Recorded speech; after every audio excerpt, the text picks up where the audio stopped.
all, it's Leah with another Roundtable Replay. So what is one of the scariest things that you as a leader can say to your staff these days? I would say there's lots of things that you could say, but one of the scarier phrases is, can I give you some feedback? A lot of people steer away from it. They feel really uncomfortable. It makes them feel nervous. And now studies have verified that, yeah, it's real. That physical sensation of stress that you feel with feedback, giving feedback, is a real stress response, akin to standing up in front of a large room and delivering a presentation fully unprepared. So the podcast that I want to recommend today is from the Neuro Leadership Institute, and it is Why is Feedback So Hard? And they interview the HR leader at Microsoft on the practices that they've implemented within Microsoft to create a higher feedback culture. So this is top of mind for me as well. We've had clients asking for coaching clinics on feedback and follow through, which we recently completed. And so I am really fascinated by the brain science of it. And so what the podcast goes into is exactly that. So why typical feedback is perceived as a threat.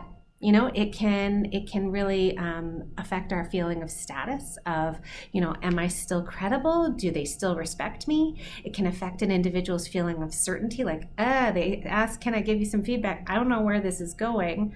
For the person giving it, maybe they might feel nervous because likewise, they don't know how the recipient's going to react, and maybe they're wondering, is this really fair? I don't know if I have all of the information at hand. So with all of those threats that go swirling around in a typical feedback world, it's no wonder that managers avoid it, even though we know that employees crave it. Studies have shown that 85% of employees really want feedback, positive or negative. And so how do you create that high feedback culture?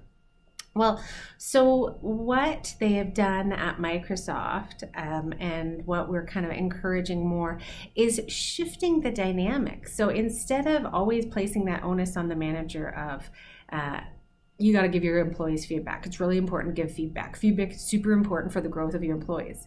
How do you shift it to a ask culture where individuals are asking regularly for feedback? Because when you actually put it into an ask state versus a tell state, it reduces the threat significantly, and it allows the employee to have the power over the conversation.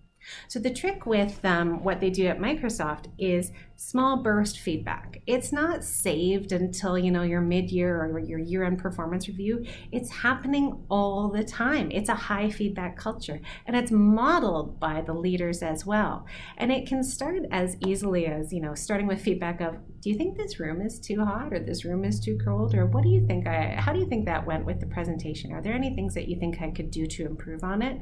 And it gets deeper and deeper, and it becomes just a regular behavior. It's a new habit that's engraved. So instead of actually waiting to get the feedback, it's about learning and growing and asking. So they're really looking at how you can activate that growth mindset and ask and learn and grow, both in a positive way. What do you see that I'm doing that I need to do more of, or a constructive way? What am I missing? What do I maybe need to develop? So by shifting it to an ask from a tell, you've reduced the threat and you've opened up the opportunity for more feedback and building a feedback culture. So give the podcast a listen. It's worthwhile. I'd be happy to talk to you about feedback. It's top of mind for me, and I'll be coming to you soon with another Roundtable Replay. Bye for now.